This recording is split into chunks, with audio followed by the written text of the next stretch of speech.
Last time we sat with a feeling most people recognize but rarely say out loud. That slow creeping sense of money moving through your hands faster than you can earn it. Not because of one catastrophic decision, not because of a single bad month, but because of something far quieter than that. Something built into the very structure of how money moves in today's modern world. Hi, I'm Kamana. On this channel, we break down complicated ideas, strip away the noise, and turn global trends into something clear, simple, and genuinely interesting to follow. We ended the last episode with a question: what if the system itself is reshaping how people think about money without them ever realizing it? Today, we begin to answer that. Picture this: someone places a board game in front of you. You got no experience, no guideline. The pieces are already moving. The other players are deep into their turns, and nobody pauses to explain what's happening. So you do what anyone would do. You pull up a chair, pick up your pieces, and try to figure it out as you go. Some players are pulling ahead. Most are holding steady, more or less.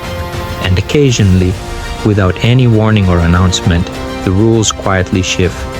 That's not a metaphor. There is no mastermind, no room full of powerful people designing your confusion. It is simply a system, complex, layered, and enormously rewarding to those who understand how it works.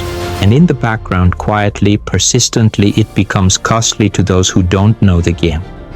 Most of us were never taught the rules. We were just handed the pieces and thrown into the game. In today's episode, we meet Marcus, a man in his early 30s. He works in a logistics management company. The job itself isn't glamorous but solid. A consistent salary, predictable hours with a lifestyle that looks, from the outside, like it should be working fine. He is not reckless. He does not gamble. He does not live beyond his means in any obvious way. And yet, without fail, every single month ends the same way. The account hovering just above zero, never falling, but never climbing either. For years, Marcus assumed this was simply how adult life worked, that the tightness he felt was just the normal cost of living. He never questioned the structure underneath it. He was too busy surviving inside it. Then one day, his younger brother came home, fresh out of university with a finance degree, the kind of person who had spent 4 years studying exactly the machinery that most people never see. He sat across from Marcus and asked a question so simple it almost felt insulting coming from someone who hadn't hustled half as Marcus did. His young brother said, "Marcus, do you actually know how banks make their money?" Marcus leaned back. Fees, right? Interest on loans, that sort of thing. His brother nodded slowly. Partly, but let me show you the part that's hidden, that hardly no one really talks about. Here is what his brother explained. When you deposit money into a standard savings account, the bank does not simply store it. It immediately puts that money to work, lending it out to borrowers at rates many times higher than what they offer you in return. You might receive 0.5 percentage point annually from your savings. The bank lending your money to someone else earns 6, 8, sometimes 15% on the same deposit. The money does not sit still, it moves, it earns, it compounds, just not for you but someone else. Marcus was out of words. After a long pause, he said, "So my money is already working. I just never see the full breakdown and make enough profit off of it." This is not illegal.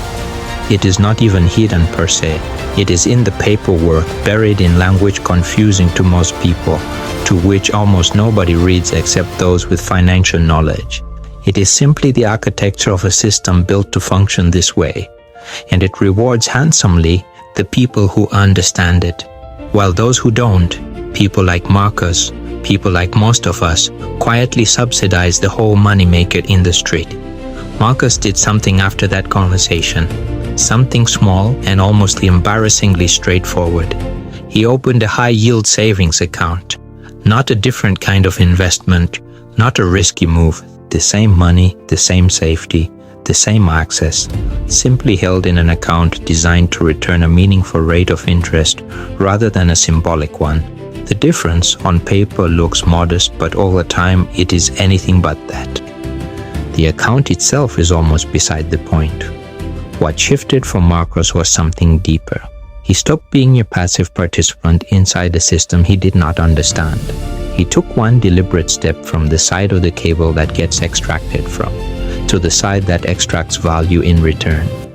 Two kinds of people move through this financial system: those the system works against quietly and without malice, and those the system works for. The gap between them is almost never income. It is almost always understanding and financial literacy. Marcus did not become wealthy every day, week, or month. He did not suddenly solve every problem in his financial life, but something in him rearranged itself. The way he looked at money, at where it went, at how it moved, at whose interests it was serving, was never quite the same again. And that reorientation matters more than any single account or any single tip, because once you can see the structure, everything else begins to fall into place and make sense. The moves that once felt random start to have logic. The decisions that once felt out of reach start to feel available. We are going to build on that in the next episode. But before we talk about external systems, we need to talk about a force that is far more intimate, far more difficult to confront, and in many ways far more powerful. It is not a bank, it is not a policy, it is not the economy. It is the way your own mind processes money. And it has been working against you for your entire life without you knowing. That wraps up today's discussion. If you found value in it, stay connected. There's a lot more where this came from. Don't forget to like, subscribe, and share so you can keep up with the next deep dives into tech, business, and global trends changing how the world works. See you in the next one.